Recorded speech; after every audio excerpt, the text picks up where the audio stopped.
Hello and welcome to the Wargame Explorer. My name is Rob Wells. So let's talk about WarhammerFest, because it's on the tips of everyone's lips this week. I've watched most of the live streams and I've followed the reaction on the Warhammer Twitterverse. There has been a lot of stuff that has met with a lot of cheers, and a lot of stuff that has been met with a lot of jeers. There have been things that have been no surprise at all, and there are some things that have hardly been interesting to anyone, and there have been some nuggets of goodness there to spice everything up and make it all worth it. Rather than go day by day, I figured that I'd go in order of my interest level. These are my top 10 reveals for the week, going in order of least interested to most interested. If it didn't make this list, then it is below number 10. So I'm really sorry to anything that didn't make this list. But even the stuff at number 10 isn't that great. Number 10, diving right in. Number 10, Dire Chasm Elathane Soul Raid. On this list is the Dire Chasm box for the Idoneth Deepkin. I am no fan of the Age of Sigmar elves, and I really have no opinion on the Idoneth except for the fact that I love the big sea turtle that they ride and the sharks that they ride. But the elves themselves I could care less about. Same thing about all the Age of Sigmar elves, the Idoneth and the Sylvaneth and the Lumineth. So in this Dire Chasm box there were 3 models that I didn't care about, the 3 elves, and 2 models that I really loved, which were the fish and the crab. The crab has become a fan favorite on Twitter, and he's become meme-ified and all that. And I think it's great because he's such a great crab.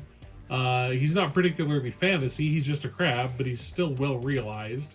And the fish is just an awesome fish, but if you look at his face, he will mess you up. He's a bad fish.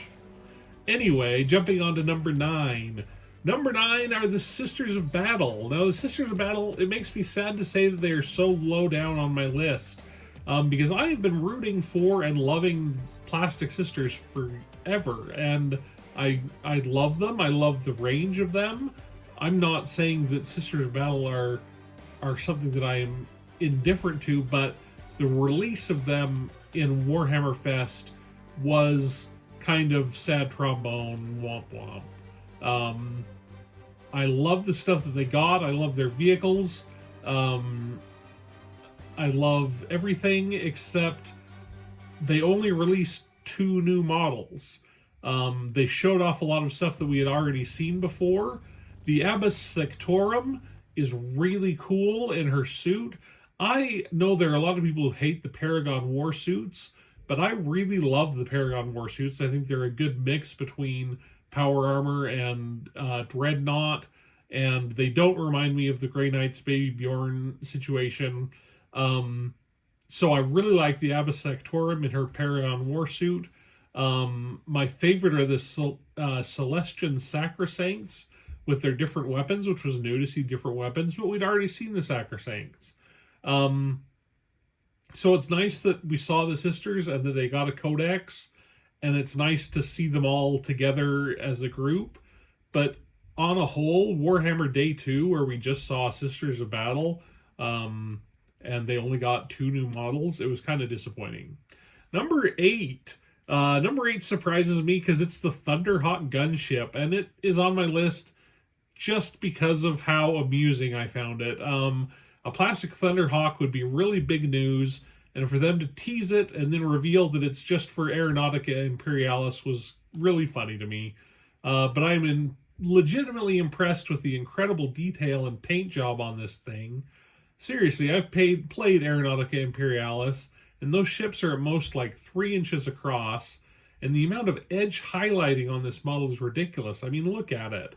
I have no intention of buying it or ever playing the game again, but I really like this model rollout. Number 7 on the list, GAUNT'S Ghosts. I didn't even watch the live stream on Wednesday because I assumed I wouldn't be interested in anything. This is not to say I don't like the Black Library. I've read some of the GAUNT'S Ghosts books and the Eisenhorn books and a couple Soul Wars books.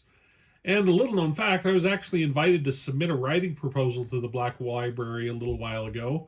For those of you who don't know, I'm a novelist. But I turned it down because I didn't feel like I knew the lore well enough. And now I'm kind of regretting that. I wish that I had just read more and beefed up on it a little bit. Anyway, the point is that the Gaunt and Ghost models are totally awesome. The thing that I like best about them is that they aren't in battle poses, with the exception of Gaunt himself, but they seem to be preparing for battle, like getting ready to ambush somebody or waiting for the signal to begin a raid. These are some of my favorite models of the whole week. I especially love the fact that they are Imperial Guard units who are sculpted beautifully, and it's a long time since we've been able to say that there have been Imperial Guard units that are sculpted beautifully. Number 6 on the list, the SOULBLIGHT Gravelords.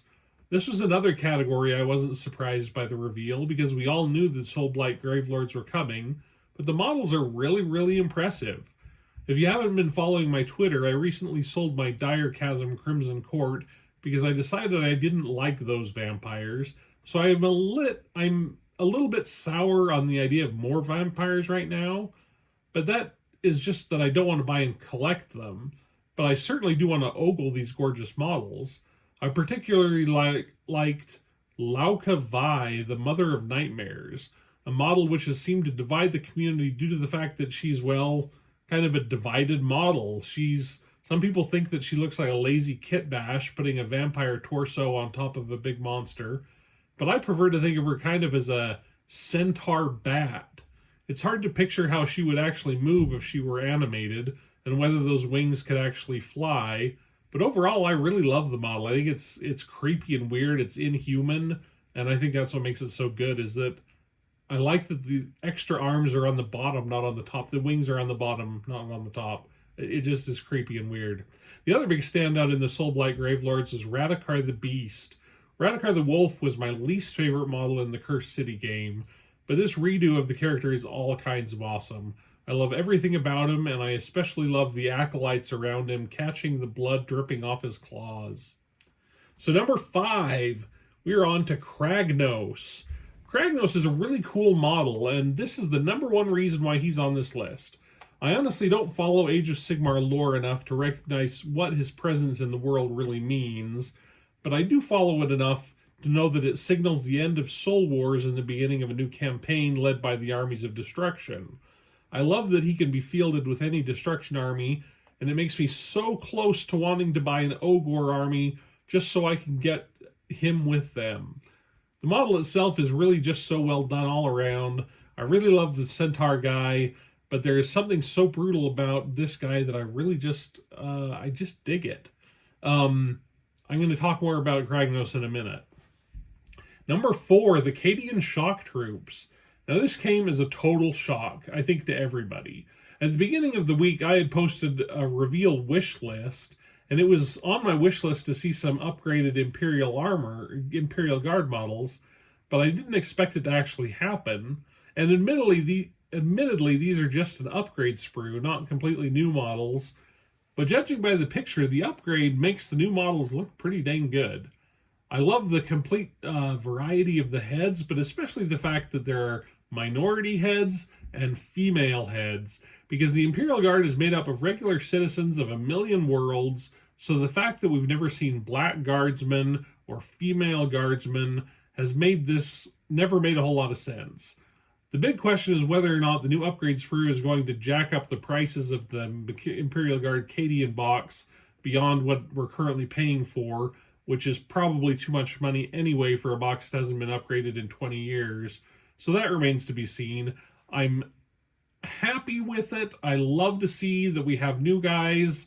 The fact that this might mean we don't see more Imperial Guard for a while kind of depresses me. All right, number 3, the STORMCAST Eternals. Now look, I am as surprised as you are that the STORMCAST Eternals are as high up on the list as this. I've never liked the STORMCAST, primarily because I thought they were so lifeless. Their poses are static and nothing special, and they almost seemed like statues rather than people. They certainly weren't humanized in any way. I owned some very briefly when I bought the Soul Wars box, and they immediately went on eBay without a second glance. But guys, these new STORMCAST look amazing. They've always been purported to be angels, but with Indrasta, the Celestial Spear, she's a proper angel with feathered wings, and she's just a fantastic model. Not only did they get rid of the STORMCAST's female high heels, which were always stupid, but they made her look like an honest-to-goodness flesh and blood person, and I love that. The other STORMCAST models are great as well, with all sorts of different color scheme variations. I think my favorite is the Annihilator. He's just a beefy guy with the hammer and a shield, the perfect amount of over-ornamentation with that awesome lion chest plate. The shield is terrific. Anyway, I don't know if I'll be collecting STORMCAST, but they made my list at number 3 just because of how much they surprised me. Number 2, the ORKS. The ORKS were completely expected, so no surprise here. We knew they were going to be beast snaggers, so no surprise there. But Games Workshop went above and beyond. They are a certain faction of orcs who are a little more choppa and a little less DACA, but being revealed with a new Orc Codex, which is not specifically a Beast Snaggers Codex, but a full Orc Codex, gives me reason to think that these are going to be the core of orcs from here on out, kind of like Primaris orcs. This reveal also showed the model that is my #1 favorite model from all of WarhammerFest, the crazed orc that is Zodgrod Wartsnaga. I love everything about his bizarre, filthy look with his bionic leg and his wild hair and his beard and his fishhook and his taser and everything about him. I mean, look at that. That's class right there. I hope the modeler gets a raise for this guy. Finally, number 1. Number 1 is the mystery. I know this is a cheat, because as I'm leaving a week of WarhammerFest, the thing that I'm most excited about is finding out who the new Age of Sigmar 3.0 bad guy is going to be. We all went into this week kind of expecting 3.0 to be released, and we all expected that a box set would be STORMCAST, which no one was assuming would be anything more than boring, and that the box would also have some kind of villain. And after Kragnos dropped, and that seemed to narrow it down to destruction, and with the anticipation of 40k orcs, that led most people, myself included, to think that the Age of Sigmar new boxed version for 3.0 would be STORMCAST versus ORKS. But they're not, and I'm delighted by the possibilities. So here's what we do know about what the villain is going to be. Number 1, they're going to be destruction. Yes, the cover art on the Age of Sigmar book looks a little like they might be going the Chaos route. It looks kind of demon-y, almost Nurgle-y, which I'm turned off by. But I don't think the lore is leaning toward Chaos, and I don't think the teaser trailer is leaning toward Chaos. Number 2, in the teaser trailer, they seem to be sneaky. They're in a bog, they're in a mire, and they're in a fen, and they attack one by one, taking one soldier at a time instead of an all-out battle. So I like that. Number 3, in the teaser, we are shown in the darkness that the darkness is filled with a lot of red eyes. Number 4, in the final words of the teaser, it says that it's a new breed. And to me, a breed seems to imply that they're animals of some sort, or at least animalistic. In my mind, this can go one of 3 ways. Either it can be something entirely new, a new army that we've never seen before. After all, Nighthaunt were released with the Soul Wars box, and no one had seen them before. So it could be something totally new. Second option is it could be Beastmen. That Beastmen seem to be breed, but I don't think it's Beastmen because of the other stuff. I think the third option, my money is on, it is Skaven. It is new, some kind of new, enhanced, evolved Primaris Skaven. They are destruction, they are sneaky, they have red eyes, they are a new breed. It sounds like my favorite little rat men, and I'm excited for new Skaven. I hope that's what it is. Anyway, that is my top 10 list of Warhammer Fest.